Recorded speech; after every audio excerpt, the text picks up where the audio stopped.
Good morning students पिछले भाग में मैंने आप लोग को पुष्प की अभिलाषा कविता पढ़ाई थी और इसके रचयिता कौन थे, कवि कौन थे बच्चों? श्री माखनलाल चतुर्वेदी जी। तो चलिए आज आपका अभ्यास कराते हैं।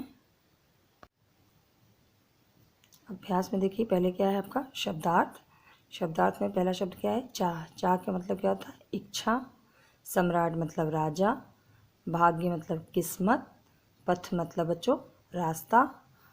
गूथा का मतलब होता है पिरोया। हरि का मतलब भगवान। इठलाऊं इतराऊं। शीश मतलब सिर। उचित शब्द पर सही का निशान लगाकर कविता की पंक्तियां पूरी करो। चाह नहीं मैं प्रेमी डैश है आपका में 3 यहाँ विकल्प दिए हुए हैं, चोटी, झाड़ी और माला। तो कौन सा सही है बच्चों? माला। चाह नहीं खाली जगह के 100।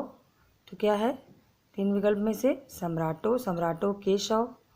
मातृभूमि पर शीश चढ़ाने।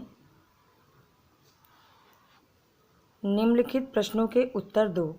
मौखिक प्रश्न। पुष्प क्या करके भाग्य पर इठलाना नहीं चाहता? पुष्प भगवान के ऊपर नहीं चढ़ना चाहता था और वो नहीं चाहता था कि मैं भगवान के सिर पे चढ़ूं और अपने भाग्य पर इठलाऊं। पुष्प वनमाली से क्या कह रहा है? पुष्प वनमाली से कह रहा है कि वनमाली मुझे तोड़ लेना और उस रास्ते पे फेंक देना जिस रास्ते से वीर सैनिक जाते हों। इस कविता के कवि का नाम बताओ। इस कविता के कवि का नाम क्या है बच्चों? श्री माखनलाल चतुर्वेदी जी। पुष्प किसके गहनों में गूथा नहीं जाना चाहता? पुष्प सुंदर कन्याओं के गहनों में गूथा नहीं जाना चाहता। पुष्प किसे ललचाना नहीं चाहता? पुष्प प्रेमिकाओं को नहीं ललचाना चाहता है। सुंदर माला बनकर वह बिंद प्यारी को ललचाऊं मतलब वो सुंदर कन्याओं को ललचाना नहीं चाहता।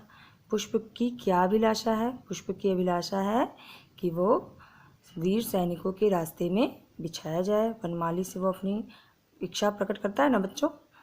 दिए गए शब्दों के पर्यायवाची शब्द छांटकर लिखो। जैसे पर्यायवाची शब्द क्या है बच्चों? एक ही शब्द के कई नाम। जैसे यहाँ पे फूल लिखा है, फूल को हम पुष्प भी कहते हैं और सुमन भी। सम्राट को क्या कहते हैं हम? बादशाह और शहंशाह। रास्ता मतलब राह और क्या है बच्चों? मार्ग। शीश का मतलब क्या है? सिर और मस्तक। देव का मतलब क्या है? देव का मतलब भगवान और ईश। ठीक है। दिए गए शब्दों के विलोम शब्द चुनकर लिखो। ये विलोम मतलब उल्टे शब्द। जैसे देव का क्या है? इन शब्दों में लिखा हुआ है देव मतलब भगवान और देव का क्या होगा उल्टा शब्द? दानव। वीर का कायर। एक का अनेक। जीवन का मृत्यु। मधुर का कटु। अपना का पराया। गुण का दोष। नया का पुराना। ठीक है। अंग या चंद्रबिंदु लगाकर उच्चारण में अंतर जानो। अतर लिखा है बच्चों, अतर नहीं होता उसमें। देखिए अंग की मात्रा लगाते ही शब्द बदल गया ना। अंतर। में लिखा है, में नहीं होगा, मैं में अंग की मात्रा लगाओगे। नहीं।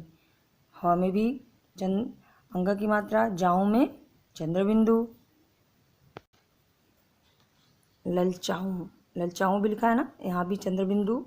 इठलाऊं में भी चंद्रबिंदु। फेंक में अंग की मात्रा। रंग में भी अंग की। वर्णमाला में 11 स्वर होते हैं जो बिना किसी अन्य वर्ण की सहायता लिए बोले जाते हैं। ठीक है। वर्णमाला में 33 व्यंजन और 2 विशेष ध्वनियाँ हैं, ढ और ढ। इन्हें बोलने के लिए स्वरों की सहायता लेनी पड़ती है। वर्ण विच्छेद करते समय व्यंजन से स्वर को अलग कर दिया जाता है, अर्थात व्यंजन वर्ण के नीचे हल्का चिन्ह लगाया जाता है। ठीक है बच्चों। अब आप वर्ण विच्छेद कीजिए। जैसे यहाँ सुर वाला लिखा है बच्चों, तो स व्यंजन है। ऊ क्या है? आपका स्वर है, तो आपको व्यंजन में से स्वर को निकालना है। तो ऊ की मात्रा लगी है ना, तो हम मात्रा नहीं लिखेंगे, हम स्वर लिखेंगे सीधे। र के नीचे हल्का चिन्ह, हल्का चिन्ह देखिए सबके नीचे लगा है, सभी व्यंजनों के नीचे। फिर सुर, ब में आ की मात्रा लगी है, बाला है ना, तो आ लिखिए। ल जब आप बोल रहे हैं तो ला आ भी आ रहा है, तो आप आ लिखिए। इसी तरह सम्राट, इठलाऊं और मातृभूमि, भाग्य शब्दों का आप वर्ण विच्छेद कीजिए। ठीक है, आप अभ्यास को पूरा कीजिए और इसे याद भी कीजिए।